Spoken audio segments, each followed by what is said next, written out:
நம்ம பார்க்க போற படத்துல ஒருத்தனுக்கு காலத்தை நிறுத்தக்கூடிய ஒரு சக்தி கிடைக்குது. இந்த மாதிரி ஒரு பவர் உங்களுக்கு கிடைச்சா நீங்க என்ன பண்ணுவீங்கன்றத கமெண்ட் செக்ஷன்ல கண்டிப்பா சொல்லுங்க. இந்த படத்தோட பேரு கேஷ்பேக். இது 2006ஆம் ஆண்டு ரிலீஸ் ஆன ஒரு ஹாலிவுட் படம். நீங்க என்னோட சேனலுக்கு புதுசா இருந்தா மறக்காம சேனலை சப்ஸ்கிரைப் பண்ணி வச்சுங்க. அப்படியே அந்த பெல் நோட்டிபிகேஷனை கிளிக் பண்ணி வச்சுங்க. அப்புறம் நான் போடுற வீடியோஸ் எல்லாமே உங்களோட நோட்டிபிகேஷன்ஸ்ல உடனுக்குடன் வந்து சேரும். மறக்காம என்னோட வாய்ஸ்க்காக ஒரு லைக் போட்டுட்டு வாங்க இப்ப நம்ம இந்த வீடியோவை பார்க்க போலாம். படத்தோட ஹீரோ குழந்தை மூஞ்சி பென் அப்படின்ற ஒருத்தனை காட்டுறாங்க. பென் ஒரு அன்பான அமைதியான பையனா தான் இருக்கான். ஆனா அந்த அமைதிக்குள்ள ஒரு ரகசியம் ஒளிஞ்சிட்டு இருக்குங்க. ஏன்னா பென்னுக்கு காலத்தை நிறுத்தக்கூடிய ஒரு சக்தி இருக்கு. அவன் இந்த பவரை பயன்படுத்தி பெண்களோட உடையெல்லாம் கழட்டி அவங்கள பெயிண்டிங் பண்றத ஒரு ஹாபியா வச்சிட்டு இருக்கான். அதுக்கு இடம் பொருள் ஏவெல்லாம் அவன் பாக்குறதே இல்லைங்க. ஒரு சூப்பர் மார்க்கெட் இருந்தாலும் சரி, இல்ல ரோட்ல இருந்தாலும் சரி, இதை ஒரு வாடிக்கையாவே அவன் செஞ்சுட்டு வரான். ஆனா இவன் இந்த மாதிரி முன்ன கிடையாதுங்க. எல்லாரும் போலவே பென்னும் ஒரு நார்மலான ஒரு ஆளதான் இருந்திருக்கான். அவனுக்கு ஒரு அழகான கேர்ள் ஃபிரெண்டும் இருந்திருக்கா. அவன் பெண்களோட போர்ட்ரேட் ட்ரெஸ் இல்லாம வரையறத ஒரு கனவா வச்சிட்டு இருந்திருக்கான். இப்ப நமக்கு 5 வாரத்துக்கு முன்னாடின்னு சொல்லிட்டு ஒரு பிளாஷ்பேக் காட்டுறாங்க. பென்னுக்கும் அவனோட கேர்ள் ஃபிரெண்ட் சூசிக்கும் ஒரு பயங்கரமான ஆர்குமெண்ட் ஆரம்பிக்குது. சூசி பென்ன ஒன்னுத்துக்கும் உதவாதவன் அப்படின்னு சொல்லிட்டு சண்டை போட்டுட்டு இருக்கும்போது போதண்டா சாமி அப்படின்னு சொல்லிட்டு அவனும் அந்த பொண்ணை பிரேக்கப் பண்ணிடுறான். இதனால கோவமான சூசி கையில கிடைச்சதெல்லாம் அவன் மேல தூக்கி அடிக்க ஆரம்பிக்கிறான். இந்த மூமெண்ட்ல தாங்க அவனுக்கு எல்லாமே ஸ்லோ மோஷன்ல நடக்க ஆரம்பிக்குது. பிரேக்கப்புக்கு அப்புறம் சூசியும் இன்னொரு பையனை லவ் பண்ண ஆரம்பிச்சிடுறா. இத காலேஜ் கேஃபேட்டரியால பாக்குற பென்னும் ரொம்பவே டிஸ்டர்ப் ஆயிடுறான். இப்ப பென் இந்த ஸ்ட்ரெஸ்ல இருந்து வெளியே வரணும்ன்றதுக்காக ஆர்ட் கிளாஸ்க்கு போக ஆரம்பிக்கிறான். சின்ன வயசுல இருந்தே பென்னுக்கு போர்ட்ரேட் டிராயிங்ஸ் வரையறதுல ஒரு ஆர்வம் இருந்ததுனால அவங்க ஆர்ட் டீச்சரே பொறாமப்படுற அளவுக்கு ரொம்ப அழகான போர்ட்ரேட்ஸ் எல்லாம் வரையறான். அவன் வரைகிற போர்ட்ரேட்ஸ் எல்லாமே அவ்வளவு தத்ரூபமா உண்மையான மனுஷங்க மாதிரியே இருக்கும்ன்றத எல்லாருமே பாக்குறாங்க. இருந்தாலும் பென்னுக்கு அவன் கேர்ள் ஃபிரெண்ட பிரேக்கப் பண்ண விஷயத்துல இருந்து அவனால வெளியே வர முடியாதனால நைட்டு முழுக்க தூக்கம் இல்லாம ரொம்ப கஷ்டப்படுறான். தூங்குறதுக்கு கண்ணு மூடும் போதெல்லாம் அவன் கேர்ள் ஃபிரெண்ட் தான் அவன் நினைவுல. நாட்கள் செல்ல செல்ல பென்னோட நிலைமை ரொம்ப மோசமாயிட்டே போகுது. ஒரு கட்டத்துல அவன் ஒரு நாளைக்கு 1 மணி நேரம் தாங்க தூங்குறானே. சூசியோட நினைவுகளால பென் கொஞ்சம் கொஞ்சமா ஸ்ட்ரெஸ் அதிகமாகி ஒரு மேனியாக்காவே மாறுறான். இதுல இருந்து எப்படியாவது வெளியே வரணும்னு சொல்லிட்டு ஒரு நாள் அவன் தைரியத்தை வர வச்சுக்கிட்டு சூசிக்கு ஒரு போன் பண்றான். அவகிட்ட அவன் சண்டை போட்டதுக்காக மன்னிப்பு கேட்டுட்டு மறுபடியும் நம்ம ரிலேஷன்ஷிப்பை ஸ்டார்ட் பண்ணலாம்னு சொல்லி கேக்குறான். அவன் என்னதான் கீழே இறங்கி கெஞ்சினாலும் சூசி அவன் கிட்ட அதெல்லாம் முடியாதான்னு சொல்லிட்டு போனை கட் பண்ணிடுறான். இப்ப பென்னுக்கு ஸ்ட்ரெஸ் இன்னும் அதிகமாகி அவன் இன்னும் மோசமான நிலைமைக்கு போயிடுறான். இப்ப பென்னுக்கு என்ன பண்றதுன்னு தெரியாம அவனோட நேரத்தை செலவழிக்கிறதுக்காக புக்ஸ் படிக்க ஆரம்பிக்கிறான். டிவி நிறைய பாக்குறான். நிறைய சோலோ ட்ரிப்ஸ் எல்லாம் போக ஆரம்பிக்கிறான். அவன் என்னதான் பண்ணாலும் நைட் ஆச்சுன்னா அந்த இன்சாம்னியா வந்து அவன் தலைக்குள்ள கத்தக்கல்லி ஆடுது. இதனால அவனுக்கு எதுலயுமே கான்சென்ட்ரேஷன் பண்ண முடியல. சோ அவன் நைட்லயும் டூர்ஸ் எல்லாம் போக ஆரம்பிக்கிறான். ஒரு நாள் ராத்திரி அவன் ஒரு லோக்கல் சூப்பர் மார்க்கெட்ல இருக்கும்போது அங்க நைட் ஷிப்டுக்கு வேலைக்கு ஆட்கள் தேவை அப்படின்ற ஒரு நோட்டீஸா பாக்குறான். இதை பார்த்து அவனும் நம்ம டைமை பாஸ் பண்றதுக்கு இதுதான் பர்ஃபெக்டான வேலைன்னு சொல்லிட்டு அந்த வேலைக்கும் அப்ளை பண்றான். அதிர்ஷ்டவசமா அவனுக்கு அந்த வேலையும் கிடைச்சிருது. ரொம்ப நாள் கழிச்சு பென் இப்பதான் ஹாப்பியா ஃபீல் பண்றான். அவனோட லைஃபே மாற போகுதுன்றதுல அவனுக்கு ஒரு கட் ஃபீலிங் இருக்கு. அவன் அந்த புது ஜாப்ல பழகிட்டு இருக்கும் போது அவன் கூட வேலை செய்யற எல்லாருமே எப்படி டிஃபரெண்டா டைமை பாஸ் பண்றாங்கன்றத கத்துக்கிறான். அவன் கூட வேலை செய்யற அந்த சூப்பர் மார்க்கெட்டோட கேஷியர் ஷாரன் பாண்ட் அப்படின்றவ டைமை பாஸ் பண்றதுக்காக டிஃபரெண்டான ஒரு மெத்தடை யூஸ் பண்றான். கிளாக்க பார்த்தாதான் டைம் ஸ்லோவா போற மாதிரி தெரியும்னு சொல்லிட்டு கவுண்டர்ல வர பொருட்கள்லாம் வச்சு கிளாக்க அப்பப்போ மறைக்கிறான். ஏன் வாட்ச்ல கூட ஒரு பேப்பரை ஒட்டி டைமை மறைச்சு வச்சிருக்காங்க. அடுத்து நமக்கு அங்க வேலை செய்யற பேரி பிரிக்மன் அப்படின்ற ஒருத்தனை காட்டுறாங்க. அவன் ஒரு சீரியஸான ஆளா இல்லாம ஒரு வானரம் மாதிரியே அந்த கடையில வேலை பார்த்துட்டு இருக்கான். மேட் ஸ்டீவன்ஸ் அப்படின்னு இன்னொருத்தனை காட்டும் போது அவன் என்ன வேலை பண்றான் தெரியுமாங்க? அந்த கடையில இருக்கிற அடல்ட் டாய்ஸ் எல்லாம் அந்த கஸ்டமருக்கே தெரியாம அவங்களோட ஷாப்பிங் பேக்ல போட்டு அவங்கள கலாய்க்கிறதே ஒரு வேலையா வச்சிட்டு இருக்கான். சில கஸ்டமர்ஸ் அதை வேணாம் நினைச்சாலும் சில பேர் அதை வேணும்னு வச்சுக்கிறாங்க. டைமை பத்தி கவலைப்படாம இருக்கிற ஒரே ஆள் அந்த கடையில யாருன்னு பாத்தீங்கன்னா இவங்களோட பாஸ் தான். அவன் எப்படி பணக்காரனானான்னு சொல்லிட்டு சொற்பொழிவு ஆத்தும் போதெல்லாம் அவனுக்கு டைம் வேகமா பாஸ் ஆகுது. ஆனா இவங்க எல்லாரையும் விட பென்னு தாங்க அவனோட சூப்பர் பவரை யூஸ் பண்ணி டைம் அப்படியே ஃப்ரீஸ் பண்ணிட்டு அவன் நினைக்கிற விஷயத்த பண்றான். நார்மலா நிறைய பேர் என்ன பண்ணுவாங்க? பணத்தை எடுத்துக்கிட்டு அங்க இருந்து ஓடி போவாங்க, இல்லனா ஏதாவது வக்கரத்தனமா பண்ணுவாங்க. ஆனா பென் அப்படிலாம் இல்லன்றதுனால அங்க வர ஃபீமேல் கஸ்டமர்ஸோட ட்ரெஸ் எல்லாம் கட்டிட்டு அவங்க கிட்ட எந்த ஒரு தப்பும் செய்யாம அவங்களோட நிர்வாண உடலை ஒரு போர்ட்ரேட்டா வரையறான். அவனோட கலையை விட்டுறக்கூடாதுன்றது மட்டும்தான் அவனோட எண்ணமே. ரைட். அவன் வரைஞ்சு முடிச்ச அப்புறம் அவங்களுக்கு மறுபடியும் ட்ரெஸ் போட்டு விட்டுட்டு அவனோட கையில நட்டு உடைக்கிறான். அப்போ டைம் மறுபடியும் போக ஆரம்பிக்குது. இப்படிதாங்க பென் அவனோட வாழ்க்கைய ஓடிட்டு இருக்கான். இது ஒண்ணு அவன் பெருமைப்படுறதுக்கு எந்த ஒரு விஷயமும் கிடையாது. ஆனா இதால அவன் ஸ்ட்ரெஸ் இல்லாம வாழ்ந்துட்டு இருக்கான். இப்ப அவன் மெதுவா சூசியோட நினைவுகள்ல இருந்து மீண்டு வரான். அடுத்த நாள் காலையில பென்னோட வீட்டுக்கு அவனோட பெஸ்ட் ஃப்ரெண்ட் ஷான் ஒருத்தன் வரான். அவங்க 2 பேருமே சின்ன வயசுல இருந்தே ரொம்ப க்ளோஸ் ஃப்ரெண்ட்ஸ். ஆனா அந்த ஷானுங்கிறவன் பென்னு மாதிரி கிடையாதுங்க. அவனோட கேரக்டருக்கு டோட்டல் ஆப்போசிட்டுங்க.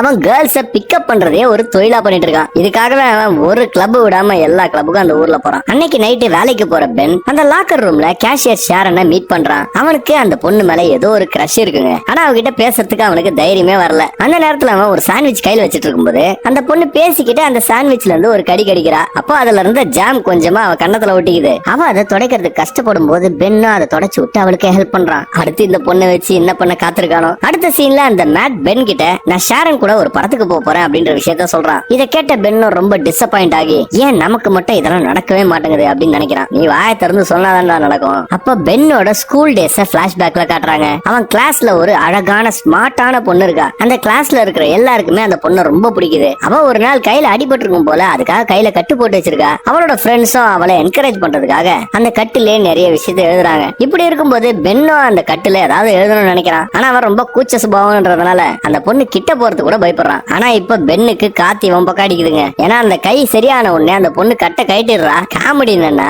அவ கையில நிறைய முடி வந்திருக்கு. இத பார்த்து அவளோட கிளாஸ்மேட்ஸும் அவளை கிண்டல் பண்ண ஆரம்பிக்கிறாங்க. இந்த டைமை யூஸ் பண்ணி பென்னும் அந்த பொண்ணுக்கு ஆறுதல் சொல்ற மாதிரி அவ கூட பேச ஆரம்பிக்கிறான். அவன் அந்த பொண்ணு கிட்ட நான் எப்பவுமே உனக்கு உதவியா இருப்பேன் அப்படின்னு சொன்ன உடனே கொஞ்சம் கொஞ்சமா அவங்களோட ஃப்ரெண்ட்ஷிப்பும் லவ்வா மாறுது. எனக்கு லவ்வா இந்த வயசுலயா? ஒரு நாள் அந்த பொண்ணு பென் கிட்ட உனக்கு என்ன கிஸ் பண்ணணும்னு ஆசை இருக்கா அப்படின்னு கேட்கும்போது பென்னும் ஒரு நிமிஷம் கூட யோசிக்காம ஆமா அப்படின்றான். இதனால அவங்க ரெண்டு பேரும் அவங்களோட ஃபேவரட் ஸ்பாட்ல அடுத்த வாரம் மீட் பண்றதுக்கு முடிவு பண்றாங்க. அன்னையில இருந்து பென்னுக்கு தூக்கமே வரலங்க. இப்போ வீக்கெண்டும் வந்துருது. பென்னும் அந்த ஸ்பாட்டுக்கு வந்துடுறான். அவனும் அங்க வெயிட் பண்றான். அந்த பொண்ணு வந்தா மாதிரியே தெரியல. அடுத்த நாள் கிளாஸுக்கு போன அப்புறம் தான் அந்த பொண்ணு அவங்க அப்பா அம்மா வேற ஸ்கூல்ல சேர்த்துட்டாங்கன்ற விஷயமே பென்னுக்கு தெரியுது. ஐயோ லவ் ஸ்டோரி பிரேக் ஆயிடுச்சு. அப்போத்துல இருந்தாங்க பென்னுக்கு அந்த ஸ்ட்ரெஸ்ன்ற விஷயமே ஆரம்பிச்சிருக்கு. பிளாஷ்பேக் முடிஞ்சு மறுபடியும் காட்டும் போது அந்த சூப்பர் மார்க்கெட்டோட மேனேஜர் அங்க வேலை செய்யற எல்லார்கிட்டயுமே அவரோட ஃப்ரெண்ட்ஸ் கூட நம்ம ஒரு ஃப்ரெண்ட்லி ஃபுட்பால் மேட்ச் ஆட போறோம் அப்படின்ற விஷயத்த சொல்றாரு. அங்க வேலை செய்யற எவனுக்குமே அந்த மேட்ச் விளையாடுறதுக்கு இன்ட்ரெஸ்ட் இல்ல. ஆனா இந்த ஆள் தான் பாஸ் ஆச்சே, மறுத்து பேச முடியாது, விளையாடிதான் ஆகணும் அப்படின்னு முடிவு பண்றானுங்க. அந்த மேட்ச்ல சூப்பர் மார்க்கெட் டீம் கொடூரமா விளையாடிட்டு இருக்கு.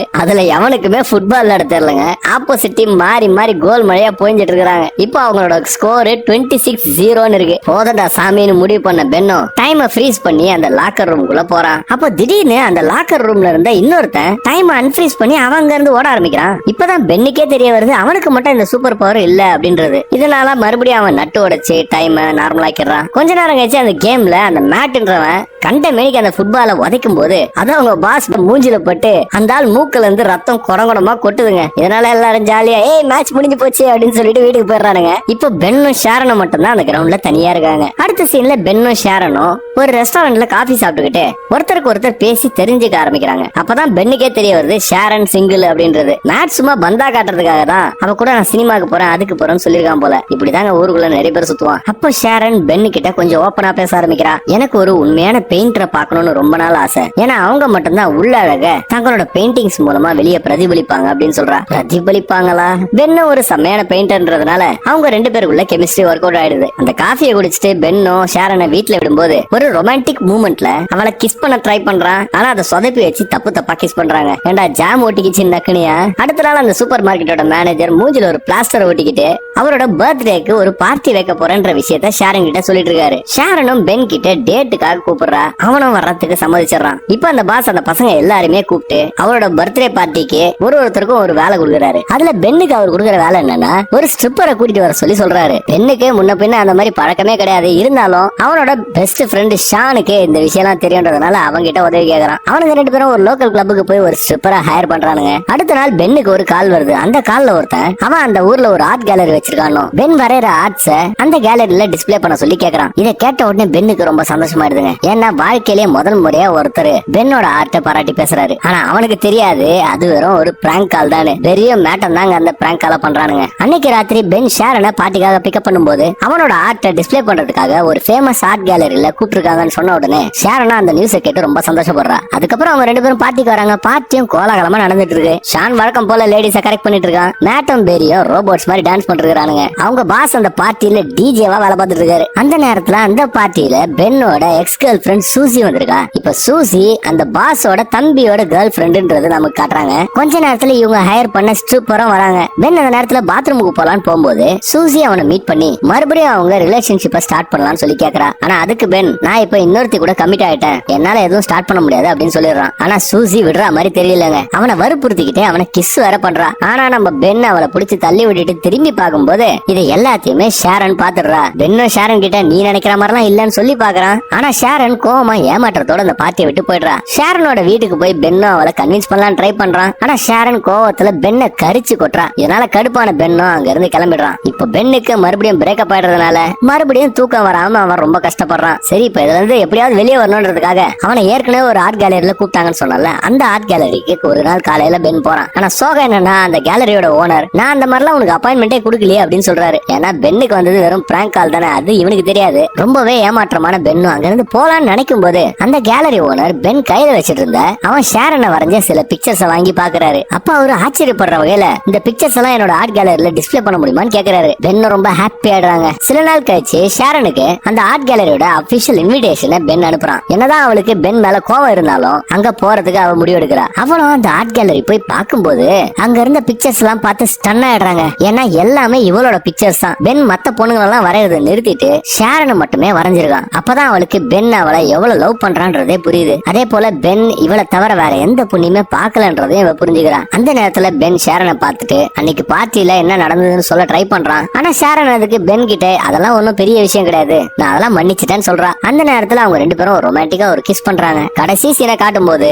அந்த கேலரியை விட்டு வெளியே போகும்போது பென் அவனோட பவரை யூஸ் பண்ணி வெளியே பொழிஞ்சிட்டு இருந்த பனி துளி எல்லாம் அப்படியே ஃப்ரீஸ் பண்ணிடுறாங்க. இதை பார்த்த ஷாரனும் ரொம்பவே ஆச்சரியமாயிடுறா. அந்த ஒரு ரொமான்டிக்கான சிச்சுவேஷன்ல ரெண்டு பேருமே கிஸ் பண்றாங்க. படமா அப்படியே முடியுதுங்க. என்னடா அவ்வளவுதான படம், சூப்பர் பவர்ஸ் வச்சு எதுவுமே செய்யலையா? சரி, ஓகே, இருக்கிறது தானே சொல்ல முடியும். ஓகே ஃப்ரெண்ட்ஸ், வீடியோ முடிஞ்சு போச்சு. இந்த வீடியோ பத்தி என்ன நினைக்கிறீங்கன்றத கமெண்ட் செக்ஷன்ல மறக்காம சொல்லுங்க. அதே போல என்னோட வாய்ஸ் ஓவர் எப்படி இருந்துச்சுன்றதையும் சொல்லுங்க. மீண்டும் ஒரு வித்தியாசமான படத்தோட உங்களை கூடிய விரைவில் சந்திக்கிறேன்.